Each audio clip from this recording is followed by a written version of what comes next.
MaddenHeadz, YouTube, Twitch, all other affiliates. Yeah, that's how we're doing it nowadays. It is your boy, Coach DC, coming back at you today with another video. And today is just this simple.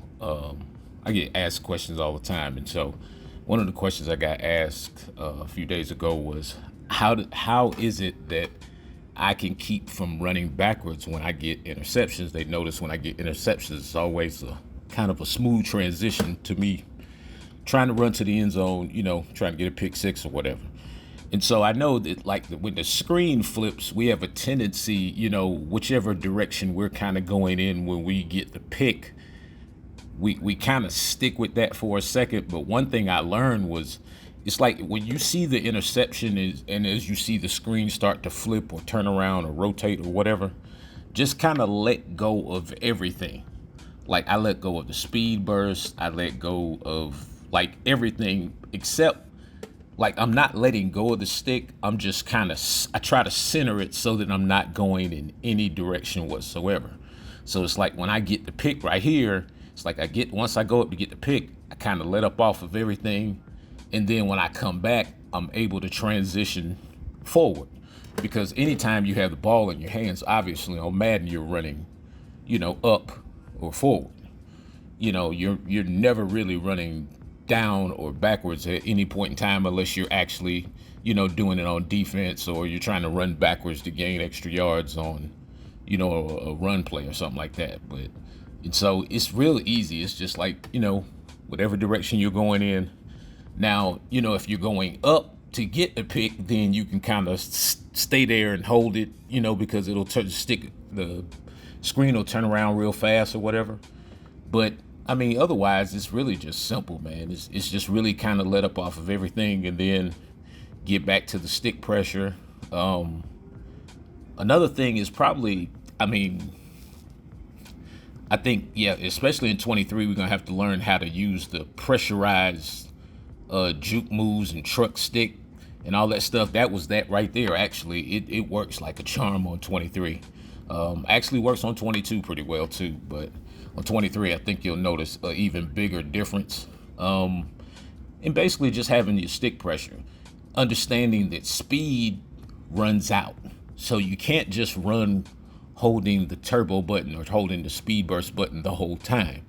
It's like once you deplete it or you use it all up, then that's why your guy gets slow and gets caught, by guys who he's probably faster than. And so you have to understand that sometimes just using enough of it to get you to the open field, you want to let up off of it, especially when you see those guys start to come at those angles who are faster than you. So it's really just a matter of kind of letting up off of the speed burst a little bit, just to watch right here. This Camara comes up, just let up off and then go back to it. You see what I mean? So if you let up off it with your change of direction, if you can sequence those two things, then you'll be able to get a lot of those, beat a lot of those angle tackles, so to speak. You'll be able to cut up underneath those guys, and even with the big guys, the big guys, it's really just a transition. This is not a fast guy. It's a D tackle or whatever. But as you see right there, smooth transition, and he dives. Top. Yeah, boy. So, you know what I mean? It's really just a transition. Once you get the interception, you see the screen turn around, you want to kind of let up off of everything, then just get back to your normal running mechanics. Hopefully you're using stick pressure, and just kind of speed burst, let up off of it, speed burst, let up off of it. That's kind of how it works, just changing speed. So this is a good one right here, just to give a really good example of it, with the change of direction. Able to get the pick, coming downhill, let up off, on, off, on, off. See? Real simple. And it's like with anybody. Once you got you can do that with a defensive lineman, to be honest with you.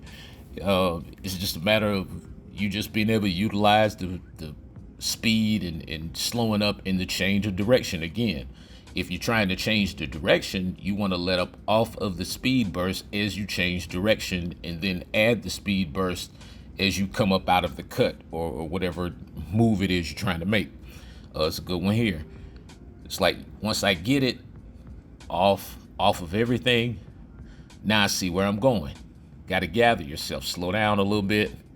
And then, so this is just variations of me using the speed burst, slowing down, a little cutback, then doing your thing, man. Breaking off into the open. See, that's where the speed burst runs out. A little quick prime at the end. But Deion Sanders, my guy. Anyway, man, it's your boy, Coach DC404.